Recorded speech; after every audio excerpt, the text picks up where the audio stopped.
Muy buenas a todos. A continuación se presenta un resumen sobre las aplicaciones sumamente importantes de la rama de la electrónica de potencia, las cuales son el control de motores en corriente directa sin escobillas y los servomotores en corriente alterna, para lo cual se expondrán algunas de sus características, usos y ventajas. En primer lugar, es importante repasar ciertos conceptos fundamentales a la hora de analizar motores eléctricos, que tienen que ver con el electromagnetismo. El magnetismo se produce cuando existe una corriente a lo largo de un conductor. Esta relación entre electricidad y magnetismo es lo que se conoce precisamente como electromagnetismo. Ahora bien, el campo electromagnético se presenta en forma de círculos alrededor del conductor y es más intenso cuanto mayor vaya a ser la corriente que fluye por este. Ahora, dos leyes que son sumamente importantes dentro de este campo son la ley de Faraday y la ley de Lenz. La primera establece que una fuerza electromotriz puede ser generada a través de una bobina, si el flujo magnético cambia por alguna razón. De acuerdo con esta fórmula que se tiene aquí, se puede ver que la fuerza electromotriz es igual al cambio del flujo magnético por unidad de tiempo. Por su parte, la ley de Lenz indica que la corriente inducida es en tal dirección que se opone, debido a la acción magnética, a cualquier cambio que produce la corriente inducida. Esa es la razón del menos que existe en esta ecuación, que se puede ver acá.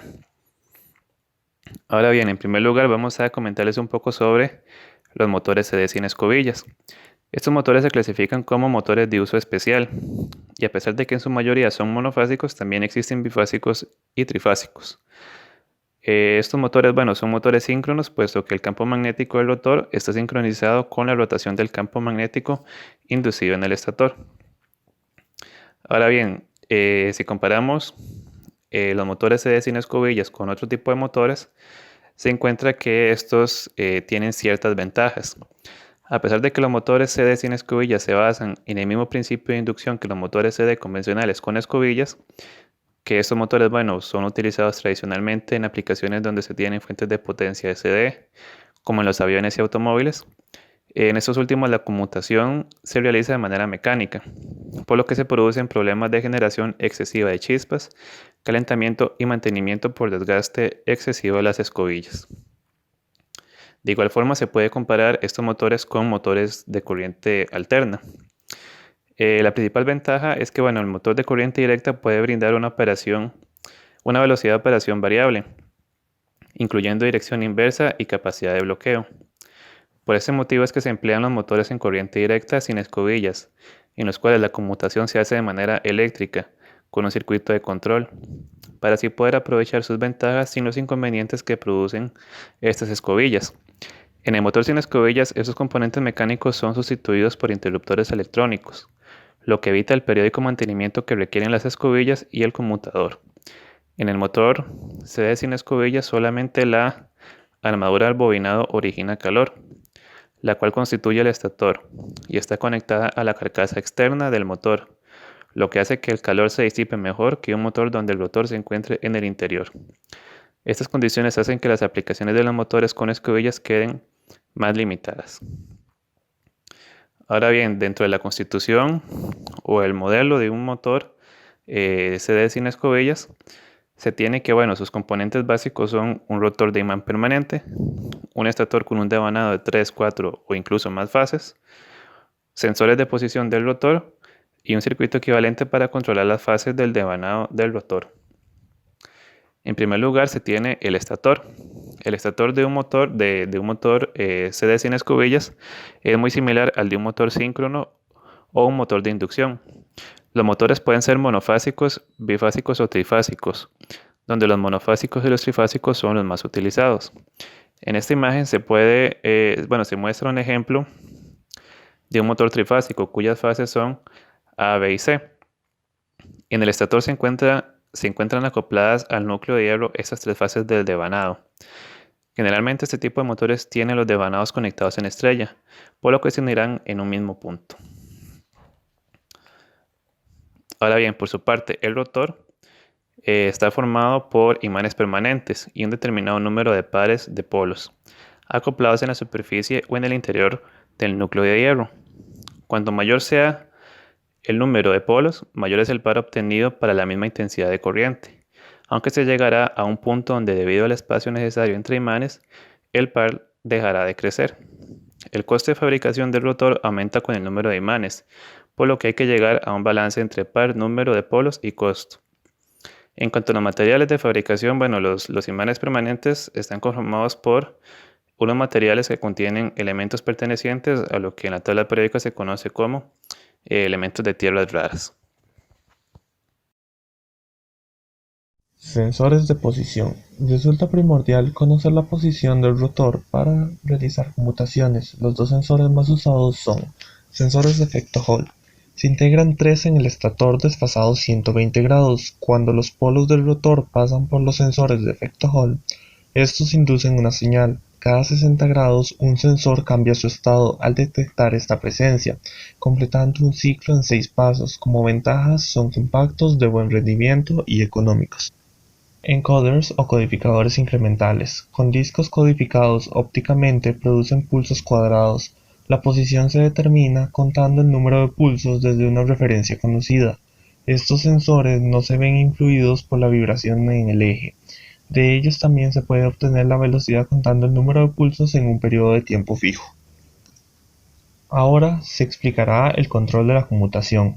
La clave está en activar la bobina adecuada en el instante correcto con el circuito de control. La medición de la posición del rotor se realiza con tres posibles soluciones con el uso de sensores, pues la no utilización de estos es impráctica para la correcta sincronización. Se puede medir la fuerza electromotriz del retorno, se puede utilizar un sensor de posición externo y en el caso más común se emplean sensores de efecto Hall en las bobinas del estator y se mide cuando el campo magnético del rotor pasa por alguno de los sensores. El método más habitual es el control trapezoidal o modo de 6 pasos. Esta técnica controla la corriente en las terminales, excitando un par simultáneamente y manteniendo el tercer terminal desconectado. Sucesivamente se alternan el par de terminales que conducen hasta completar un periodo de 6 combinaciones. El controlador electrónico de velocidad. Primero necesitamos un microcontrolador o un PIC para el control. Este procesa los datos y envía una señal PWM al siguiente apartado. Aquí los drivers aíslan la tierra digital de la potencia y evitan un mal funcionamiento del circuito debido a las corrientes de realimentación. Están formados por interruptores que usualmente son de semiconductores tales como MOSFET de potencia o IGBT, transistor bipolar de puerta aislada. Aplican la tensión en las puertas de los transistores del tercer apartado para abrir el paso a la corriente, y finalmente el tercer apartado, el puente trifásico, que permite el arranque del motor. Asimismo, las máquinas DC sin escobillas están constituidas frecuentemente de 3 fases en estrella. A cada fase se le asignan pares de bobinas que funcionan en conjunto, y en el rotor más simple constituido por un imán permanente de 2 polos. En una máquina típica se pueden distinguir 6 sectores en donde habrá solo 2 bobinas energizadas a la vez. Por lo tanto, este se conmuta cada 60 grados eléctricos para un ciclo completo de 360 grados para un rotor de 2 polos. Mirando la figura observamos que se conmuta la puerta superior de la entrada C y la inferior de A, la corriente desde C hasta A creando un campo magnético a través de las 2 bobinas. Dicho campo opuesto al campo de los imanes moverá el eje en un intervalo adelante. En el momento en que las bobinas pasan por medio del imán siguiente tenemos que conmutar al próximo estado, que es introducir corriente de A a B y así para adelante, creando un bucle infinito que se repite cada 6 estados. A continuación, las conmutaciones de las fases en las bobinas y las señales de los sensores en el diagrama de tiempo. Observamos la operación de las bobinas en estrella U, V y W. Se observan 6 secuencias. Cada sensor se activa en 3 periodos correspondientes al paso del polo sur en las cercanías de dicho sensor. La bobina en la que se ubica el sensor, la bobina anterior y la bobina posterior a esta. Se ve que cuando dos sensores se activan simultáneamente, se activa la bobina que se encuentra señalando al inductor ubicado en medio de ambos sensores. Por otra parte, cuando se activa un único sensor, el imán debe estar en la dirección de la misma bobina en la que se encuentra el sensor. Y así se puede seguir la secuencia antihoraria de 6 pasos con las conmutaciones en los transistores. Igualmente, se explicará la gráfica torque versus velocidad y el consumo de potencia de estos motores.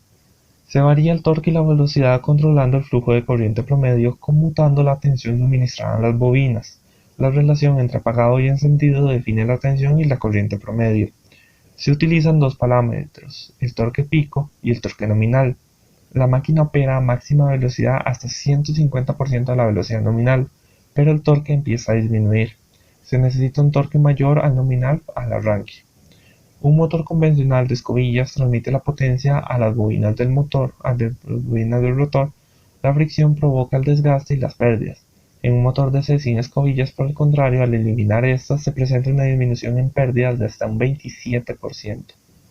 Para finalizar, dentro de las muchas ventajas y desventajas del motor sin escobillas se tiene ventajas: una alta eficiencia, larga vida útil y confiabilidad, y estos son óptimos para aplicaciones de alta potencia y poco espacio. En el caso de las desventajas, se tiene que solo existen disponibles en tamaños pequeños de hasta 20 watts y se pueden resultar más caros debido a la inserción de un circuito de control. Servomotores AC. ¿Qué son? Tal como su nombre lo indica, son motores de corriente alterna que utilizan decodificadores, los cuales usan controladores para obtener respaldo y un completo control de la posición del motor. Esto les permite cambiar su posición con mucha precisión. Clasificación. Existen distintas maneras de clasificar los motores AC, pero aquí nos enfocaremos en la clasificación por su número de fases y si son síncronos o asíncronos. Actualmente los más usados son los servomotores de dos fases de inducción de jaula de ardilla o asíncrono, los cuales son usados generalmente para aplicaciones de baja potencia.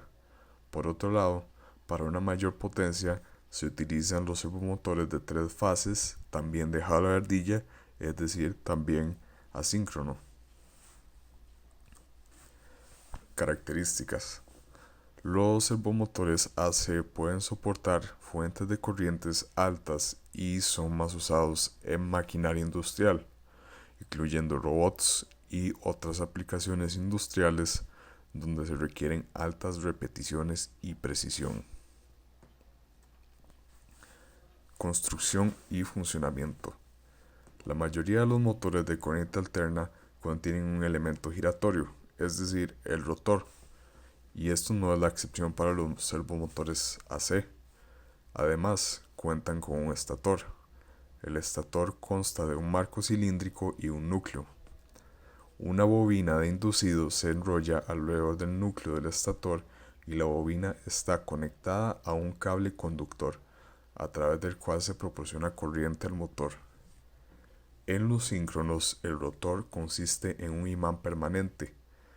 Esto difiere con los rotores de inducción síncrono, en los que la corriente del rotor es inducida por electromagnetismo y por lo tanto estos tipos se denominan servomotores sin escobillas. Con este rotor de imán permanente no se requiere corriente del rotor, por lo que cuando el campo del estator se desenergiza y se detiene, el rotor también se detiene. Estos motores tienen una mayor eficiencia debido a la ausencia de corriente del rotor. En los motores asíncronos o de inducción, el rotor consiste en un eje y un devanado, mejor conocido como jaula de ardilla. En general, los motores de corriente alterna se diferencian más a menudo por la velocidad de su campo síncrono o asíncrono giratorio. En un motor CA, la velocidad está determinada por la frecuencia del voltaje aplicado y el número de polos magnéticos. Esta velocidad se conoce como velocidad síncrona.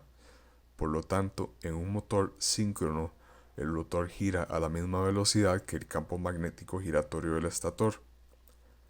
Cuando el campo del estator se excita con voltaje, el rotor sigue el campo magnético giratorio del estator a la misma velocidad o sincronizado con el campo excitado del estator, y aquí es donde se deriva el tipo síncrono. Por otro lado, en un motor asíncrono, referido también como motor de inducción, el rotor gira a una velocidad más lenta que el campo magnético del estator. En un motor asíncrono, normalmente denominado motor de inducción, utilizado en los servomotores de corriente alterna, el rotor gira a una velocidad más lenta que el campo magnético giratorio del estator. En estos, solo el devanado del estator se alimenta con un suministro de corriente alterna. En esto se produce un campo. Este campo de flujo alterno se produce alrededor del devanado del estator con el suministro de corriente alterna. Este campo de flujo alterno gira con velocidad síncrona.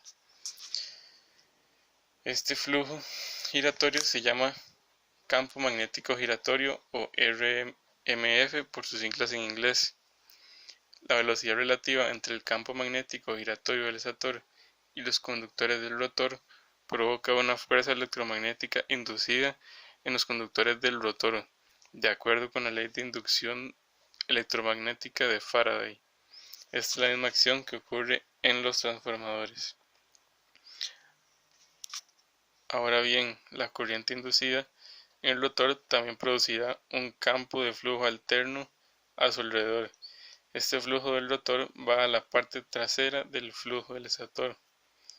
La velocidad del rotor está relacionada con el campo de flujo del estator giratorio y este hará que el rotor gire en la misma dirección que la del flujo del estator, con la condición que el rotor no logrará alcanzar la velocidad de flujo del estator o no se sincronizará con ella. Por lo tanto, de aquí es donde se deriva el tipo de motores asíncronos. A pesar de esto, la velocidad de un motor asíncrono se puede variar utilizando varios métodos de control, como cambiar el número de polos y cambiar la frecuencia de la señal de control del motor. Por otro lado, en cuanto al control de servomotores, cuando se requiere la posición del rotor con respecto al estator, se coloca un codificador en el rotor y este proporciona una retroalimentación al controlador del servomotor. Gracias a esto, el eje de salida del motor se puede mover a un ángulo y posición y velocidad particulares que un motor normal no tiene. El servomotor utiliza un motor normal y lo acopla con un sensor para retroalimentación posicional. El controlador es la parte más importante del servomotor, diseñado y utilizado específicamente para este propósito. El motor se controla con una señal eléctrica, ya sea análoga o digital, que determina la cantidad de movimiento que representa la posición de comando final para el eje. Un tipo de codificador sirve como un sensor que proporciona retroalimentación de velocidad y posición. Este circuito está construido dentro de la carcasa del motor, que generalmente está equipado con un sistema de engranajes. Dentro de las ventajas podemos mencionar que desarrolla altos torques, no posee escobillas que se desgastan y generan fricción. En el caso de los servomotores síncronos, debido a que su rotor es un imán permanente, desarrolla menos inercia y tiene un rotor más corto debido a que no necesita las escobillas para conmutar. Poseen menor calentamiento, o sea, menos pérdidas en cuanto a calor, pueden mantener la velocidad constante, poseen una alta eficiencia y tienen una excelente relación potencia-peso y potencia-volumen. Entre las gráficas de consumo, la gráfica de la derecha, podemos observar que la eficiencia o rendimiento de un motor es aceptable cuando se trabaja con una carga entre el 50 y el 100% de la carga nominal, pero se reduce drásticamente con cargas inferiores al 50%. Asimismo, para cargas inferiores al 50%, también disminuye considerablemente el factor de potencia. En el caso de la imagen de la izquierda se tiene una forma de elaborar una representación gráfica en escala logarítmica que permite seleccionar el motor y concretar la relación de la transmisión, donde en la abscisa se presenta la energía cinética y en la ordenada la potencia transitoria del motor.